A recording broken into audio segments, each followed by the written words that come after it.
Saudi Arabia and కువైట్లో ఉండే సంస్థలకి కేఈ ఎలక్ట్రికల్లో 30.71% వాటా ఉంది. సో ఈ వాటాలకు సంబంధించి వీళ్ళు చెల్లించాలి, వాళ్ళకి ప్రాఫిట్ వచ్చినప్పుడు చెల్లించాలి.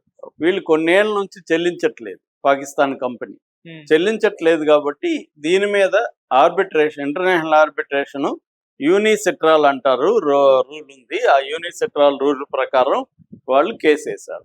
సో అంటే ఇంటర్నేషనల్గా కంపెనీల మధ్య వచ్చే గొడవలకి ఇంటర్నేషనల్ ఆర్బిట్రేషన్ కోర్టు ఉంటుంది, దాంట్లో ఈ యూనిసెట్రాల్ రూల్స్ కింద కేసు వేశారు. ఇది పాకిస్తాన్కి దెబ్బ అని చెప్పాలి. ఎందుకంటే పాకిస్తాన్ ఆల్రెడీ ఎకనామిక్గా క్రైసిస్లో ఉంది. దాదాపు ఇప్పుడు IMFఏ 24 సార్లు బెయిల్అవుట్ ప్యాకేజీలు ప్రకటించింది.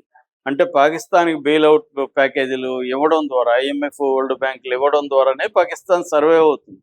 మరోవైపు చైనా $70 బిలియన్ ఇన్వెస్ట్ చేసింది పాకిస్తాన్లో.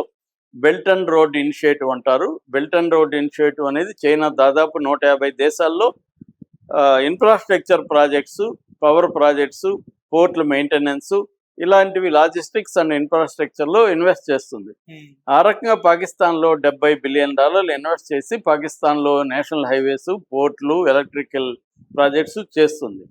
అట్లాగే ఒక $30 బిలియన్ చైనా పాకిస్తాన్కి అప్పు కూడా ఇచ్చింది.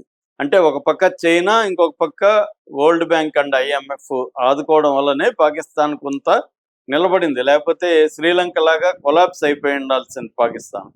ఈ రెండు దేశాల సపోర్ట్తో, ఈ రెండు దేశాలంటే IMF వెనక అమెరికానే ఉంటుంది. సో అమెరికా అండ్ చైనా సపోర్ట్తో పాకిస్తాన్ నిలబడగలిగింది. సో ఇప్పుడు ఆల్రెడీ పాకిస్తాన్ ఏంటంటే విపరీతంగా ఇన్ఫ్లేషన్ రేటు 6% పైన పెరిగింది, జాబ్స్, అన్ఎంప్లాయ్మెంట్ పెరిగింది, హై పబ్లిక్ డెట్ ఉంది, తర్వాత ఫిస్కల్ డెఫిసిట్ చాలా ఎక్కువ ఉంది, తర్వాత లో ఇన్వెస్ట్మెంట్, ఎక్స్పోర్ట్స్ పెద్దగా లేవు, ఎనర్జీ షార్టేజ్ చాలా పెద్ద ఎత్తున ఉంది. ఆల్రెడీ పవర్ కట్స్ విపరీతంగా ఉన్నాయి, రైతులు గగ్గోలు చేస్తున్నారు, వాటర్ ప్రాబ్లమ్స్ ఉన్నాయి, నిత్యావసర వస్తువులు విపరీతంగా, ఆ మధ్య కూడా గుడ్లు, టమాటోలు ఇవన్నీ ఎన్ని రేట్లు మనం కూడా ఒక వీడియో చేసాం. సో అట్లా పాకిస్తాన్ ఆల్రెడీ ఎకనామిక్ గా క్రైసిస్ లో ఉన్నప్పుడు గల్ఫ్ దేశాలు సౌదీ అరేబియా అండ్ కువైట్ తీసుకున్న నిర్ణయం వల్ల పాకిస్తాన్ ఖచ్చితంగా ఇబ్బందికరంగానే చెప్పొచ్చు. మరోవైపు పాకిస్తాను సౌదీ అరేబియాతో రక్షణ ఒప్పందం చేసుకుంది ఆ మధ్య. దానికి పోటీగా ఇండియా UAEతో మొన్న రక్షణ ఒప్పందం చేసుకుంది. సో ఇలాగ అంటే కంప్లీట్గా గల్ఫ్ కంట్రీస్ పాకిస్తాన్కి అనుకూలంగా లేవు. ఎందుకంటే పాకిస్తాన్ అమెరికా మాట వింటూ పాలస్తీనా గాజాలో తన సైన్యాన్ని తీసుకెళ్ళి దింపడం, ఇలాంటివి ఇతర గల్ఫ్ దేశాలకి నచ్చట్లేదు. సో అందువల్ల కూడా పాకిస్తాన్ మీద కొంత వాళ్ళు ఫుల్గా సపోర్ట్ చేసే పరిస్థితి కనబడలేదు.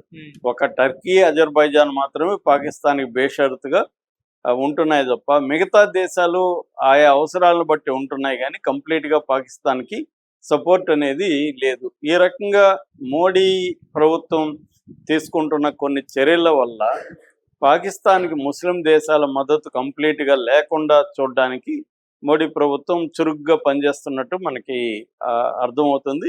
ఈ కాంటెక్స్ట్లోనే ఈ రెండు పరిణామాలు జరిగింది. ఒకటేమో UAE ఇంటర్నేషనల్ ఎయిర్పోర్ట్ నుంచి విరమించుకోవడం, రెండోదేమో సౌదీ అరేబియా అండ్ కువైట్లో ఉన్న 37 కంపెనీలు పాకిస్తాన్ కంపెనీ అయిన కేఈ ఎలక్ట్రిక్ మీద కేసు వేయడం.